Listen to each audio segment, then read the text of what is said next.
Well, CBC's Sarah Levitt has been speaking with the parents of Jacob Flickinger, the dual Canadian-American citizen killed in the airstrike.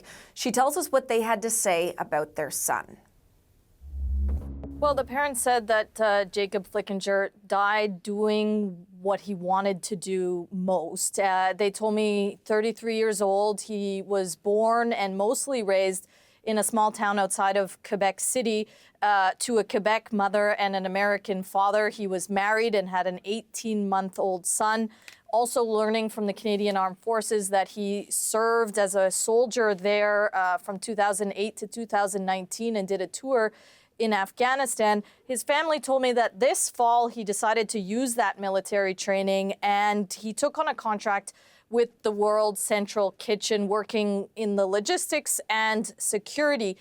In the fall, he was in Mexico, in Acapulco, after the hurricane there. And then, of course, he was most recently in Gaza. And he was with 6 other colleagues. They were leaving a warehouse in central Gaza where they just dropped off food supplies when they were killed by precision strikes by Israel. And this, despite being in a de-conflicted zone and having coordinated their movements with the Israeli army ahead of time.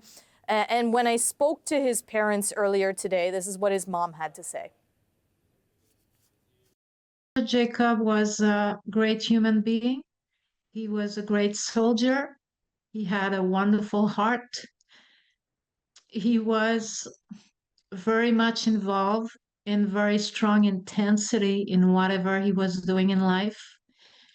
And he believed very strongly that the work he was doing was important, especially in this case, knowing that there was starvation out there.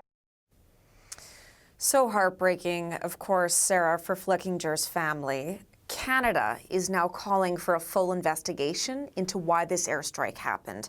What can you tell us about that? Well, Prime Minister Justin Trudeau, again today, reiterating that the world needs answers, was his words. He said that humanitarian aid is sorely needed in Gaza, and what happened to these aid workers is unacceptable. Earlier today, Foreign Affairs Minister Mélanie Joly had this to say in Brussels. We call for a full investigation. We want to make sure that Israel looks directly into this issue. I've reached out last night to Israel Katz, my Israeli counterpart, on this very issue. Israel needs to respect international humanitarian law, and we will make sure that that is the case. And Hillary, a note that the Israel Defense Forces Chief of Staff speaking out today saying this strike, these deaths shouldn't have happened. He said it was a case of misidentification and said an independent body will investigate. But Jacob's parents say the damage has been done, yes, to their son, but also to the people of Gaza. And they say what they want to see is an immediate ceasefire.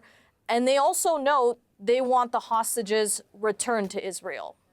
CBC's Sarah Levitt for us in Montreal.